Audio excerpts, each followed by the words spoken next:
네, 오늘 로마서 11장 좀 간단하게 좀 보겠습니다.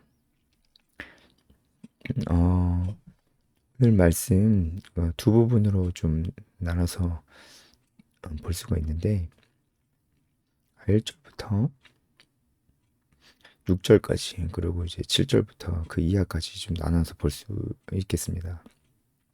전반부 1절부터 6절까지는 하나님께서 이스라엘을 완전히 버리지 않으셨다. 하나님의 구원의 역사를 위해서 온전한 남은 자를 남겨두셨듯이 이스라엘 안에서도 그러니까 예수님 믿고 이제 하나님의 자녀가 될 수 있는 사람들을 지금도 분명히 남겨놓으셨다. 이제 그런 이야기죠.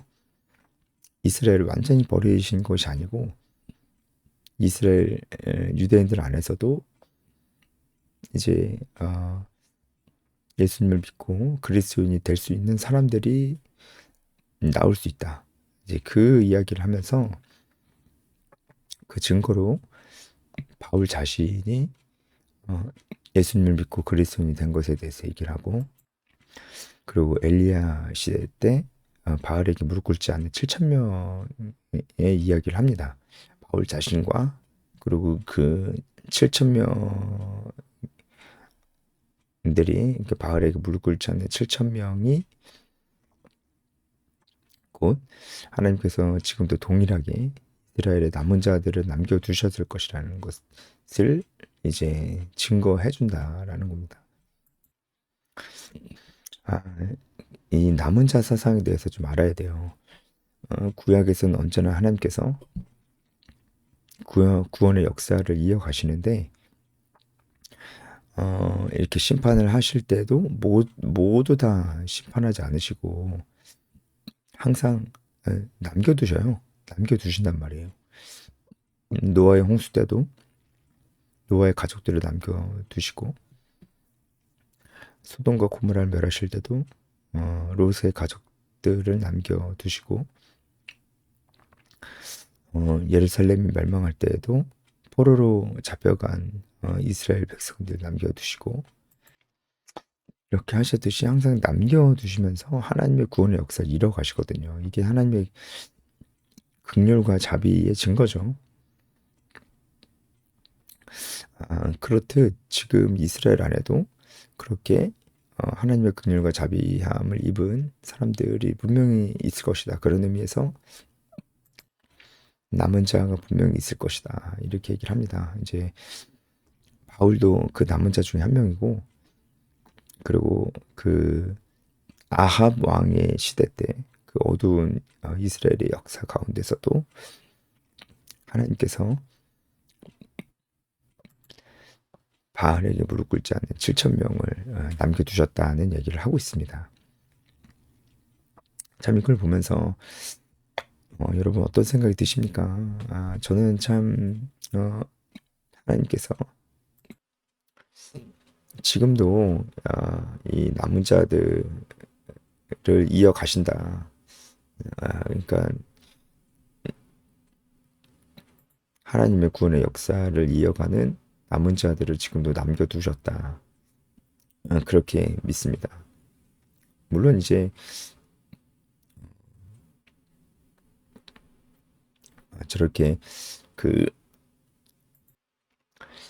복음이 전해지기 어려운 그런 지역이나 나라나 민족 가운데도 하나님께서 남은 자를 남겨두셔서 구원의 사역을 분명히 이어가십니다. 그런 부분도 묵상이 되지만 또 다른 부분에서는 어, 그 정말 하나님의 명령에 순종하는 자가 어디 있는가 라는 그런 마음에서 정말 하나님 말씀에 진정으로 순종하는 자들 그 남은 자들을 두셔서 하나님의 나라를 지금도 이어가신다 그렇게 생각을 합니다. 그러니까 정말 하나님의 나라와 의를 정말로 구하면서 그렇게 살아간 자들이죠. 그렇게 헌신하고 십자가의 길을 걷는 자들이죠. 그런 사람 찾아보기가 정말 힘들잖아요. 근데 분명히 있다 생각합니다. 그리고 정말 복음을 전하고 제자와 재생산을 하는 그런 사람들이 분명히 있다. 그런 면에서 남은 자가 지금도 있고 하나님께서 그런 마음을 가진 사람들을 바알에게 무릎 꿇지 않는 7천 명처럼 이 세대를 본받지 않는 그런 사람들 지금도 분명히 어, 그런 사람들을 통해서 역사하고 계신다 저는 믿습니다. 분명히 있다고 믿습니다. 근데 찾아보기가 힘든 것이 사실이에요. 그러니까 이제 없는 것 같아 보이고 뭐 그렇습니다. 그렇지만 분명히 있을 거라 저는 믿습니다.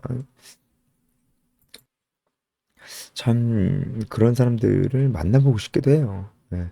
또 그런 사람들끼리 좀 만날 수 있도록 도와주고 싶기도 합니다. 왜냐면 우리가 정말 그런 마음을 갖고 있다면 우리끼리 만나면 얼마나 힘이 될까요? 바알에게 무릎 꿇지 않는 7천 명도 서로 만났을 때 얼마나 힘이 됐을까? 그렇잖아요. 그런 의미에서의 지금 남은 자들, 정말 하나님 나라와 의를 정말 구하며 십자가의 길을 걷고 헌신하는 자들, 정말 복음을 전하고 재생산 제자와의 정말 자신들이 할 수 있는 말을 다 하고 있는 그 사람들이 분명히 있다고 생각합니다. 그 사실 자체가 저에게도 참 많은 힘과 용기를 줍니다. 이어서 11장 1절부터 10절까지 중에 이제 두 번째 파트 7절부터 10절까지를 보면은 다시 이스라엘 이야기로 넘어오는데 이스라엘 중에서 이제 예수님을 믿지 않는 자들에 대한 이야기죠. 결국은 예수를 믿지 않기를 결심한 자들에 대한 이야기입니다. 7절에도 남은 자들이라고 나오는데 여기 남은 자들은 이 앞에서 남은 자들과는 좀 다르죠. 이제 5절의 남은 자들과는 좀 다르죠. 7절의 남은 자들은 진짜 말 그대로 예수님 믿지 않고 택하심을 받지 못하고 남은 자들입니다. 이 사람들은 마음이 완악해져서 하나님을 믿지 않고 예수님 믿지 않습니다. 그런 사람들입니다. 완전 반대죠. 그런 사람들입니다. 마지막으로 이 남은 자들, 그러니까 안 좋은 의미의 남은 자들, 끝까지 믿지 않는 자들이 어땠는지 8절부터 이제 기록하고 있는데 정말 우리에게 주시는 교훈이 있다고 생각해요. 끝까지 믿지 않은 자들이 어땠냐면 혼미한 심령을 가지고 있었다고 합니다. 혼미한 심령. 이 혼미한 심령이 어, 이제 뭔가 마취된 듯한 그런 이제 그런 뜻이거든요. 뭔가 몽롱하고 비틀거리는 그런 뜻이에요. 그런 그런 심령을 가지고 있었다는 거예요. 그러니까 어떤 상태겠어요? 그러니까 뭔가 굉장히 안일함에 젖어 있고 영적인 안일함 그리고 뭔가 잘 뚜렷하게 분별을 못하는 그런 상태. 다 괜찮겠지라고 하는 그런 상태. 마치 취한 듯이 그렇게 어, 그런 상태입니다. 그러니까 이들도 뭔가를 느끼긴 느낍니다. 아예 못 느끼는 상태는 아닌데요. 혼미한 심령을 가진 자들도 느끼는데 그거를 대수롭지 않게 여기는 거예요. 그게 혼미한 심령을 가진 자들입니다. 대수롭지 않게 여기는 거예요. 아유, 뭐 괜찮겠지. 이렇게 여기는 겁니다. 이렇게 살아도 돼. 다 그렇게 살잖아. 이렇게 여기는 사람들입니다. 그런 사람들이 어떻습니까? 눈이 있어도 보지 못하고 귀가 있어도 듣지 못하는 거잖아요. 하나님께서 그들에게 보지 못할 눈과 듣지 못할 귀를 주셨다. 이렇게 나오는데 이게 무슨 뜻인지 아시죠? 하나님께서 그들에게 보지도 못하고 듣지도 못하게 하신 게 아니고 그들의 완악함이 스스로 듣지 않고 보지 않은 겁니다. 하나님께서 그들을 그렇게 내버려 두신 거죠. 네, 이 혼미한 심령을 가진 자들의 특징이 또 있는데 9절에 보면은 그들의 밥상이라고 나옵니다. 이것은 그들이 굉장히 풍요로웠다는 것을 얘기해 주고 있어요. 그러니까 결국 예수님을 끝까지 믿지 않았던 사람들, 그 사람들은 혼미한 심령을 가지고 있었고 또 그들은 부유하고 풍요로웠습니다. 평화롭고 안락했다고요. 지금 어, 우리들의 모습을 보고 있는 것 같았습니다. 네, 우리가 아무리 힘들다 하지만 우리는 정말 평화로운 시대에 살고 있는 거예요. 진짜 아무리 힘들어도요. 이런 풍요로움이 우리에게 올무와 덫이 되었습니다. 어, 그러니까 결국 이 풍요로움이 우리를 혼미한 심령으로 만들었어요. 풍요로움이 죄가 아니라 배가 부르니까 하나님의 말씀을 중요하게 여기지 않게 된 우리가 잘못인 거죠. 우리가 정말 그렇지 않나요? 정말 진짜 너무나 평화로운 시대에 사니까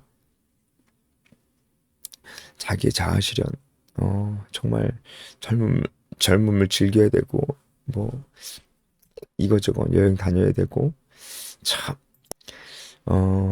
정말 교회나 선교단체에서 훈련을 받았음에도 그런 것들은 다 그냥 추억으로 묻어버리고 그냥 사실상 세상 사람들과 거의 다를 바 없이 그렇게 사는 곳입니다. 교회에서 봉사를 좀 한다고 해도 사실 시간적으로도 그렇게 많이 어, 헌신하는 것도 아니고 그렇게 그냥 사는 거죠. 네. 그냥 그렇게 살면서도 본인은 굉장히 힘들다고 생각합니다. 참, 네. 그러니까 그런 상처받은 자아를 위로받기 위해서 교회에 또 오는 거예요.